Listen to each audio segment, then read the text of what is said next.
우리 이 시간 사도신경 하심으로 주일 오후 예배를 하나님 앞에 드리겠습니다.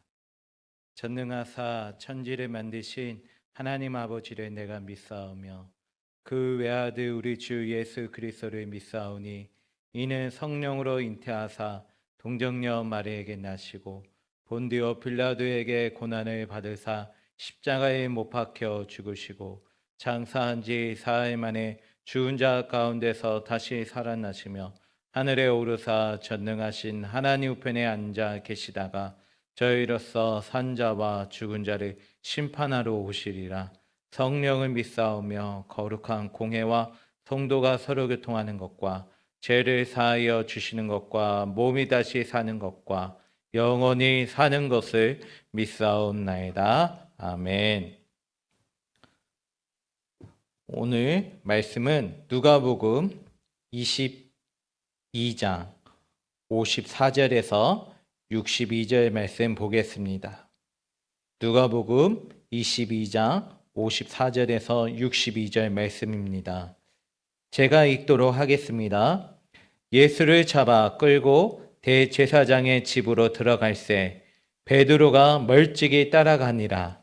사람들이 뜰 가운데 불을 피우고 함께 앉았는지라. 베드로도 그 가운데 앉았더니 한 여종이 베드로의 불빛을 향하여 앉은 것을 보고 주목하여 이르되 이 사람도 그와 함께 있었느니라 하니 베드로가 부인하여 이르되 이 여자여 내가 그를 알지 못하노라 하더라. 조금 후에 다른 사람이 보고 이르되 너도 그 도당이라 하거늘 베드로가 이르되 이 사람아 나는 아니로다 하더라. 1시간쯤 있다가 또 한 사람이 장담하여 이르되 이는 갈릴리 사람이니 참으로 그와 함께 있었느니라. 베드로가 이르되 이 사람아 나는 내가 하는 말을 알지 못하노라고 아직 말하고 있을 때 닭이 곧 울더라.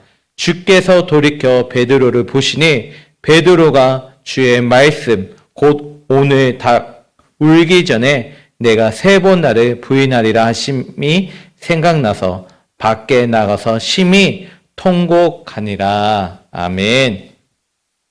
오늘 말씀은 흔들리지 않는 믿음을 가지라는 말씀을 가지고 같이 은혜를 나누고자 합니다. 상처는 별이 된다는 말이 있습니다. 상처를 빛나는 별로 만들기 위해서는 상처를 딛고 일어서는 용기가 필요합니다. 예수님을 모른다고 부인한 베드로는 씻기 힘든 상처를 입었습니다.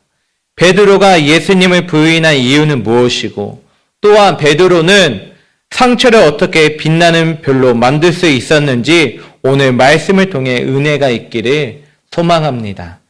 첫 번째로는 분명한 자기 정체성을 가져야 한다는 것입니다. 예수님은 로마 병사들에게 잡히시기 전에 베드로에게 누가 22장 31절에서 32절의 말씀을 보며 이렇게 말씀하고 있습니다. 시몬아 시몬아 보라 사탄이 너희를 밀가부르듯 하려고 요구하였으나 그러나 내가 너를 위하여 내 믿음이 떨어지지 않기를 기도하였노니 너는 돌이킨 후에 내 형제를 굳게 하라고 말씀하셨습니다. 예수님은 베드로가 믿음으로 무정하기 원하셨습니다. 예수님의 제자라는 정체성을 잊지 않고 살아가기를 바랬습니다. 예수님은 베드로가 곧 닭 울기 전에 3번 예수님을 부인할 것을 아셨기 때문입니다.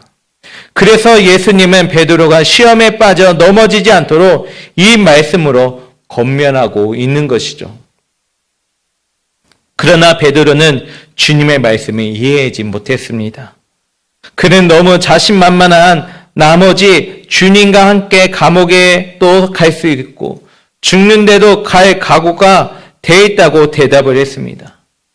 이런 베드로의 고백은 거짓말이 아니었을 것입니다. 그는 누구보다 주님을 사랑했고 마음을 다해 섬겼습니다. 그러나 베드로가 호장담한 고백은 이루어지지 않았습니다. 오늘 베드로는 예수님의 신문받는 대제사장의 집까지 따라갔습니다. 뜰에서 불을 쬐며 예수님이 어떻게 되시는지 지켜보았습니다. 그곳에서 베드로는 예상치 못한 일을 겪게 되는데 56절에 보니까 한 여종이 베드로를 알아보게 되죠. 그래서 베드로는 자신은 예수님과 한패가 아니라고 부인하면서 가까스로 상황을 모면하는 사건을 보여주고 있습니다. 하지만 얼마 후에 베드로를 알아본 또 다른 사람에 의해 정체가 탄로난 위기를 만나게 되죠. 그때도 베드로는 아니라고 부인을 합니다. 또 다른 사람이 베드로를 알아보았지만 베드로는 무슨 말을 하는지 모르겠다며 완고하게 부인을 했습니다. 베드로는 예수님의 제자였습니다. 이것이 베드로의 정체성입니다. 그러나 베드로는 죽음 앞에서 자신의 정체성을 부인했고 거짓말로 상황을 모면했고 한 번 시작한 거짓말을 3번이나 반복하며 자신은 예수님과 관계없다고 말했습니다. 첫 단추를 잘못 끼운 베드로는 마지막 단추까지 잘못 끼우게 되는 것이죠. 죽음에서 목숨을 건지며 상황을 모면했지만 닭이 우는 소리를 듣고 자신이 무슨 짓을 벌였는지를 깨달았습니다. 그래서 베드로는 61절의 말씀처럼 오늘 닭 울기 전에 내가 3번 나를 부인하리라 말씀하신 그 주님을 떠올리게 된 것이죠. 베드로는 주님과 함께 고난도 받고 죽는데도 가겠다고 했습니다. 그러나 죽음 앞에 겁이 났고 주님이 신문받는 현장에 있었지만 주님과 함께하지 않았습니다. 베드로는 죽는 데까지 따라갈 믿음이 없었습니다. 정체성을 잃어버리며 모든 것을 잃게 되었습니다. 믿음의 사람이라는 정체성을 부인하는 순간 믿음도 사라집니다. 믿음의 사람은 믿음으로 정체성을 드러내야 합니다. 오늘 베드로는 자신을 알아본 사람들 앞에서 당당하게 정체를 드러내야 했습니다. 말이 아닌 삶으로 자신이 누구인지 보여줘야만 했습니다. 주님은 우리가 말이 아닌 삶으로 믿음을 드러내기를 원하셨습니다. 말뿐인 믿음이 아니라 믿음이 삶으로 나타나는 믿음의 사람이 되기를 원하셨습니다. 그래야 위기 앞에서 넘어지지 않고 믿음으로 승리할 수 있다는 것이죠. 고난 앞에서 빛나는 믿음의 사람으로 설 수 있기를 원하셨다는 것입니다. 오늘 베드로는 3번이나 주님을 부인했습니다. 하지만 다른 면에서 보면 베드로는 3번이나 자신은 누구인지를 밝힐 수 있는 기회가 있었습니다. 또 베드로는 자신이 주님의 제자임을 시인할 수 있는 기회를 버렸습니다. 죽음 앞에서 두려워하지 않을 사람은 아무도 없습니다. 그러나 주님의 제자라는 정체성을 가진 사람은 죽음보다 강한 사랑으로 죽음의 두려움을 이겨낼 수 있습니다. 만일 우리가 베드로와 같은 처지에 있었다면 어떻게 했을까요? 호언장담했던 대로 주님과 함께 고난도 받고 죽는데도 함께 가는 선택하는 사람도 있겠지만 베드로와 같이 죽음의 두려움에 사로잡혀 예수님을 부인하는 사람도 있을 것입니다. 오늘 우리는 주님의 제자라는 정체성을 잊지 않기를 바랍니다. 주님의 제자는 주님이 책임주신다는 약속을 잊지 않기를 바랍니다. 믿음으로 성도가 누구인지 이 세상 가운데 보여주며 살아가는 자가 되길 주님의 이름으로 소망합니다. 두 번째로는 죽으면 죽으리라는 믿음으로 살라는 것입니다. 여러분, 사람마다 자신이 머물러야 할 자리가 있습니다. 제자의 자리는 스승의 곁에 있어야 합니다. 주님의 제자 베드로는 예수님 곁에 있어야 했습니다. 그러나 베드로는 멀찍이 떨어져 있었습니다. 주님 곁이 아닌 무리 곁에서 자신의 정체성을 숨기고 있었습니다. 무리 곁에 있는 베드로는 물불을 안 가리던 제자의 모습이 아니었습니다. 신문당하는 예수님을 구경하기 위해 모인 구경꾼 중에 하나였습니다. 베드로는 믿음을 가지고 주님 곁으로 나가야 했습니다. 그러나 죽음까지 각오한 베드로는 죽음이 현실로 다가오자 나약한 모습을 보여주고 있습니다. 오늘 우리는 수많은 고백을 합니다. 주님을 위해 고난을 당할 수 있다고 고백하고 주님이 허락하시면 순교할 각오가 되어 있다고 고백을 합니다. 그러나 그 일이 현실로 다가오는 순간 두려움에 쌓여 믿음이 연약해질 수도 있습니다. 오늘 이 베드로는 자신의 정체를 밝히는 순간 무슨 일이 벌어질지 알고 있었습니다. 그는 로마 병사들에게 체포될 것을 알고 있었고 주님과 같은 신세가 되어 십자가에 못 박혀 죽을 것을 알고 있었습니다. 그래서 베드로는 철저하게 정체를 숨기게 되었던 것이죠. 죽을 각오를 했지만 죽을 용기가 없었습니다.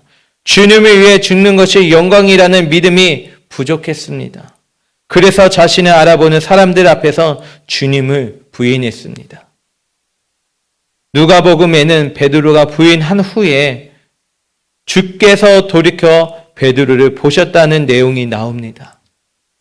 예수님이 베드로를 보신 이유는 신망했기 때문이 아니라 예수님을 베드로가 부인할 것을 이미 알고 계셨습니다. 예수님이 베드로를 바라본 이유는 믿음이 연약해진 베드로를 불쌍히 여기셨기 때문입니다. 믿음이 떨어지지 않기를 바라셨는데 베드로의 믿음이 바닥으로 떨어졌기 때문이라는 것이죠. 주님은 우리의 마음을 아십니다. 우리의 믿음이 얼마나 쉽게 연약해지는 자인지를 하나님은 알고 계십니다.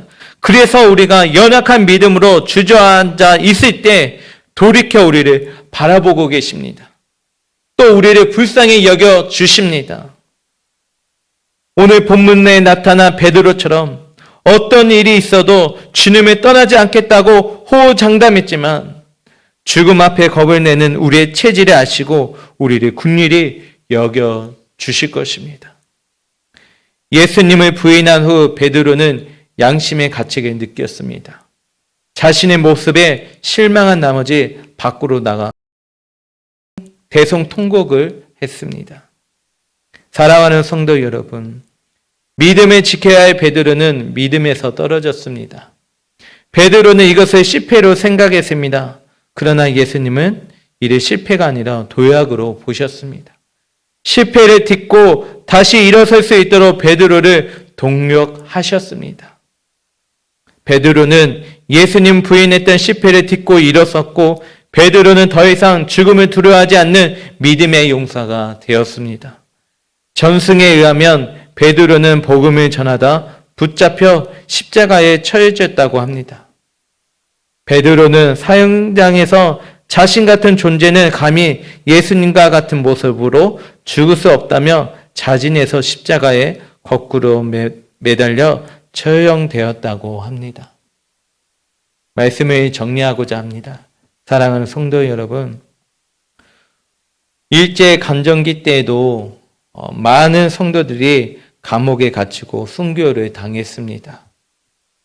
그들은 예수님을 믿지 않으면 살려주겠다는 말에 해율당하지 않고 고난받기를 즐거워했고 죽는 것을 영광으로 여겼습니다.